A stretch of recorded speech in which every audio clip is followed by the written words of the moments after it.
کتنی بار تمہیں سمجھایا، پھر وہی حرکت۔ تمہیں کسی کام کا ڈھنگ نہیں ہے۔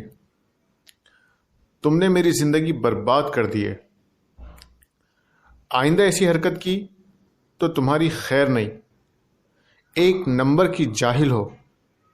تمہارے ماں باپ نے تمہیں کچھ نہیں سکھایا۔ غصے میں آ کر اختر نے زیبا کو بچوں کے سامنے خوب ڈانٹا۔ بچے کبھی زیبا کی بے بسی دیکھتے تو کبھی اختر کا جلال، اور اسی جلال میں اختر نے ناشتے کی پلیٹ پٹکی اور بنا ناشتہ کیے آفس کے لیے گھر سے نکل گیا۔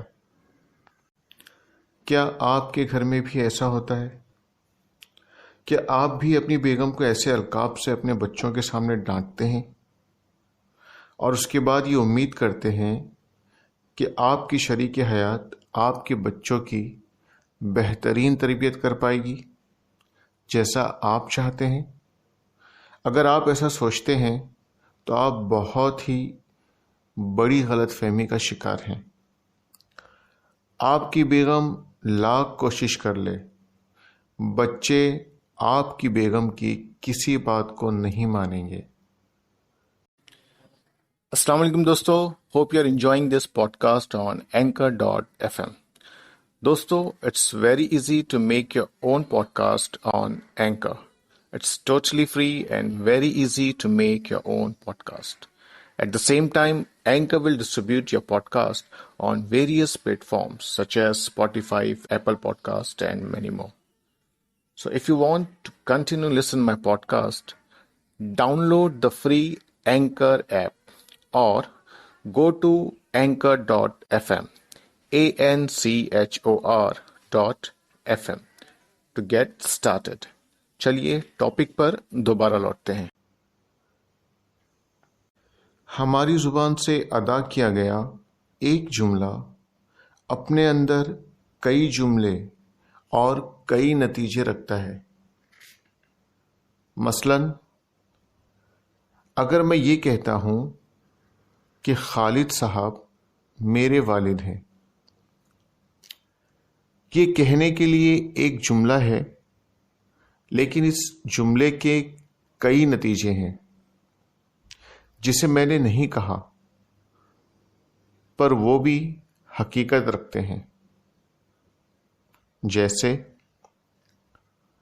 اگر میں یہ کہتا ہوں کہ خالد صاحب میرے والد ہیں، تو اس کا ایک حقیقی نتیجہ یہ بھی نکلتا ہے کہ خالد کی اہلیہ میری والدہ ہے، خالد کا بیٹا میرا بھائی ہے، میں خالد کا وارث ہوں، خالد کا نکاح میری بیوی سے نہیں ہو سکتا۔ گرچہ میں نے یہ سارے جملے بالکل نہیں کہے، لیکن اس ایک جملے میں یہ سارے نتائج پوشیدہ تھے۔ اس طرح جب اختر نے کہا تمہیں کسی کام کا ڈھنگ نہیں، کتنی بار تمہیں سمجھایا، پھر بھی تم وہی حرکت کرتی ہو، تو بچے اس کے کئی معنی اور مطلب نکال سکتے ہیں جو بچوں کی تربیت میں رکاوٹ بنے گی اور ماں کی اہمیت کو کم کر دے گی۔ وہ سوچیں گے امی جب خود کام کا ڈھنگ نہیں جانتی تو وہ ہمیں ڈھنگ کیسے سکھا سکتی ہے؟ امی بہت سی غلط حرکت کرتی ہیں، اسی لیے ہمیں وہ جو سمجھاتی ہے اور ڈانٹتی ہے یہ بھی غلط حرکت ہے۔ امی جاہل ہیں، یعنی امی کچھ نہیں جانتی، اور کچھ نہیں جانتے ہوئے ہمیں سکھانا چاہتی ہے۔ امی کے والدین نے امی کو کچھ نہیں سکھایا تو امی ہمیں کیا سکھائے گی؟ یہ ہے وہ نتیجے جو بچے اس وقت نکالیں گے جب اختر کے مطابق واقعی میں زیبا غلطی پر ہو اور اگر زیبا غلطی پر نہیں ہے اور اختر بیجا زیبا پر یہ الزام لگا رہا ہے، تو بچے ماں کی محبت میں باپ سے نفرت کرنے لگیں گے اور بڑے ہونے کے بعد باپ کے باغی بن کر باپ سے بدلہ لیں گے۔